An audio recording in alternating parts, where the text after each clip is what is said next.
Grabe, malapit ng kulatin ng Pilipinas ang mundo. Billions of dollars of commitments secured by the president from his various trips overseas are expected to further boost foreign investment inflows to the Philippines this year. The economy is expected to grow by 6.5 to 7.5% this year as we continue to reopen the economy while considering the recent external developments. The reason that I'm so confident about that is because we have this workforce. We have a very, very good workforce in the Philippines. Sikreto ni Pangulong Bongbong Marcos at ng World Bank na i-expose na? Totoo ba ito? Halika, atin itong pag-usapan mga kaibigan. According to the Philippine Nickel Industry Association, mining can contribute to sustainable development goals. Construction for the first subway project here in the Philippines is set to start soon. Bago natin ipagpatuloy kaibigan, siya nga pala ang Great Controversy na isa sa mga pinaka-kontrobersyal na libro dahil tumutukoy ito sa mga propesiya sa libro ng Daniel at Revelation na nagaganap na sa panahon natin ngayon bago ang pagdating ng ating Panginoong Diyos ay pinamimigay na namin ng libre sa pamamagitan ng PDF. At ito ay nasa limited lamang na panahon kaya i-click mo sa description sa baba upang ma-avail mo kaibigan ang napaka-importanteng libro ito na magbubukas sa iyo sa mas maliwanag mong hinaharap. Purihin ang ating Panginoong Diyos at tayo magpatuloy. May malakas na unos na namumuo sa Southeast Asia pero hindi ito makikita sa weather map. Ito ay hindi pangkaraniwang bagyo, isang estratehikong kilusan ng ekonomiya.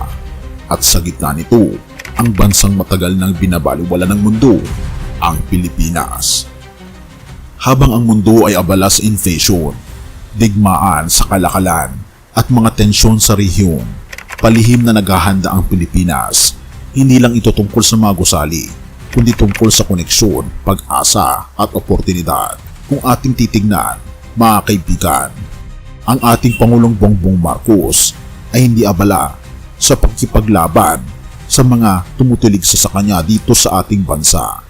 Pero pasikreto ang ating Pangulong Bongbong Marcos na gumagalaw patungo sa hinaharap ng ating bansa. PBBM at ang World Bank. Ang sikreto? Bakit tayo kumpiyansa?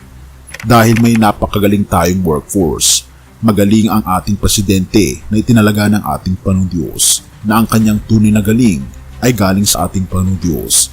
Ayon mismo kay dating World Bank President David Malpass, ang Pilipinas ay rising investment opportunity, isang oportunidad na ngayon pa lang napapansin ng mga pandaigdigang namumuhunan. Ayon sa datos, tinalo ng Pilipinas ang Vietnam at Malaysia sa pagiging pinakamabilis na lumago sa Southeast Asia. Dahil ang ating GDP growth, 6.5% to 7.5% ngayong taon na inaasaan ng IMF o International Monetary Fund na 6.1% ang growth ngayong 2025. Hindi lang sa pangako, kundi sa gawa. Makikita natin ang kapansin-pansin ng paglago ng ating bansa sa mga proyekto na binitawan ng ating gobyerno. Ang New Manila International Airport sa Bulacan na 2,500 hectares na target magbukas sa 2026 to 2028. May kakayanang humawak ng 100 milyong pasahero kada taon. Ang Metro Manila Subway, kauna-unahan sa bansa, bahagi ng Build Better More program ni Pangulong Bongbong Marcos. Ang Malampaya Gas Fields, may posibilidad ng mas malawak na oil and gas exploration na talaga namang magbibigay ng napakalaking pera sa ating bansa. Ang Nickel and Copper Reserves, ayon sa Philippine Nickel Industry Association, maaring makatulong sa 15 sa 17 Sustainable Development Goals. Ngunit ang tunay na yaman ng ating bansa ay ang manggagawang Pilipino. Ayon sa datos, tayo ang may pinakabata ang workforce sa buong Asia, nag-average ng 25 years old.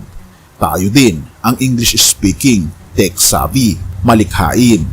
At ang ating BPO industry, 1.3 milyong employees lang naman na kumikita ng 25 bilyong dolyar kada taon. Noong March 2024, ang FDI nakita ang ating ekonomiya na tumaas ng 686 milyong dolyar.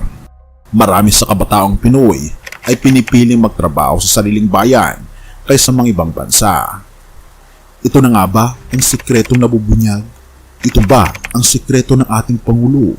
Dahil sa kanyang biyahe sa ibang bansa, bilyong-bilyong dolyar na investment pledges ang nakukuha ng Pilipinas. Isama pa dito ang Maharlika Investment Fund na itinatag noong 2023 na layuning punduhan ang matagalang pag-unlad at infrastruktura. Ngunit sa likod ng mga pangakong ito, may mga tanong. Totoo ba ang mga benepisyong ito? Sino ang makikinabang talaga? At may tinatago ba talaga ang ating gobyerno? Sa gitna ng lakas, may mga banta. South China Sea, patuloy ang tensyon sa pagitan ng China at Pilipinas. Ngunit sa ilalim ni President Ferdinand Marcos Jr., pinalakas ang ugnayan sa United States sa pamamagitan ng Enhanced Defense Cooperation Agreement.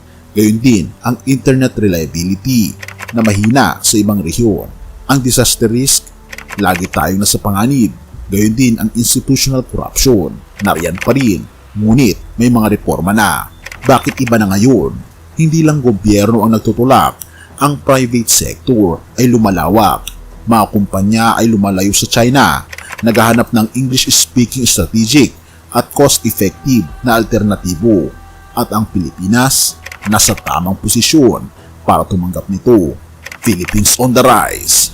Ang Jollibee, may 1,500 plus na branches na sa iba't ibang bansa. Gayon din ang mga iba pa mga kumpanya na original na nasa Pilipinas. Mga bangkong Pilipino nagbubukas na sa Vietnam, Cambodia, Indonesia. Parang South Korea noong una itong naging Asian Tiger. Sa ASEAN, nagiging susi ang Pilipinas para sa global trade. Misteryo ba o katotohanan? Totoo ba na ang Pilipinas ay nasa tipping point ng pag-angat? Kaya ba nating iwasan ang mga hadlang tulad ng korupsyon, bagyo at politikang pabago-bago? O may mga sekreto na hindi pa natin lubusang alam? Ikaw kaibigan, ano sa tingin mo? Totoo ba ang sinasabing malapit ng gulatin ng Pilipinas, ang buong mundo? O isa lang itong magandang kwento para pagtakpan ang mga dapat ipaliwanag? Sa dami namang ulat tungkol sa pag-unlad ng Pilipinas, sa mga bagong airport, subway, foreign investments, at milyong-milyong dolyar na papasok, hindi may kakaila na may pag-angat sa ating bansa. Pero bilang mga mananampalataya sa ating Panginoon Kristo, kailangan nating itanong, ang pag-angat ba natin ay papunta sa langit o paibaba sa makamundong ambisyon?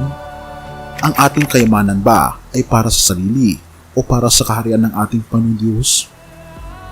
Mateo 6 verses 19 to 21. Huwag kayong mag-impok para sa inyo ng mga kayamanan sa lupa na dito'y kinakain ng tanga at kalawang, at kung saan ang mga magnanakaw ay nakakapasok at nagnanakaw. Sa halip, mag-impok kayo ng kayamanan sa langit, kung saan ang tanga at kalawang ay hindi makakasira, at ang mga magnanakaw ay hindi makakapasok at makakuha. Sapagkat kung nasaan ang iyong kayamanan, naroon din ang iyong puso. Purihin ang ating Panginoong Diyos. Ang mundo ay humahanga sa GDP, infrastructure, at foreign investments. Ngunit ang ating Panginoong Diyos ay tumitingin sa kalinisan ng puso, sa paggamit ng yaman para sa kanyang kalwalhatian, at sa eternong layunin ng bawat gawa. Hindi masama ang pag-unlad, ngunit kapag ang kayamanan ay naging Diyos-Diyosan at ang pag-angat ay naging kapalit ng pagsunod sa ating Panginoon Jesus, doon nawawala ang tunay na layunin. Kaya naman ang tanong kaibigan, habang ang Pilipinas ay gumugulat sa mundo, ang ating Panginoon Kristo pa rin ba ang sentro ng ating puso? Ang Pilipinas ay maaaring gumulat sa mundo, ngunit ang mas dakila ay ang bansang yumuyuko sa ating Panginoon Diyos at ang ating Panginoon Jesus, ang hari ng bawat puso. Purihin ang ating Panginoon Diyos at tayo manalangin. Ama naming Diyos na makapangyarihan sa lahat, salamat po sa iyong biyaya, sa pag-unlad ng aming bayan, sa mga oportunidad at sa pag-asang iyong binubuksan. Ngunit Panginoon Diyos, huwag niyo pong hayaan na masilaw kami sa mga pansamantalang kayamanan. Ituon niyo po ang aming mga puso sa iyo lamang. Turuan niyo po kami mag-impok ng yaman sa langit sa pamagitan ng pagbibigay, paglilingkod at pamumuhay na kalugod-lugod sa iyo. Ikaw lamang ang tunay naming yaman. Sa iyo po ang papuri ngayon at magpakailanman, o aming Panginoon Diyos, at patnubayan niyo po kami at gabayan niyo po kami at patawarin po kami sa lahat ng aming pagkukulang at pagkakasala. At salamat po sa pagdinig ng aming mga panalangin, sapagkat ito po ang aming samot hiling sa matamis na pangalan ng aming Panginoon Jesus. Amen.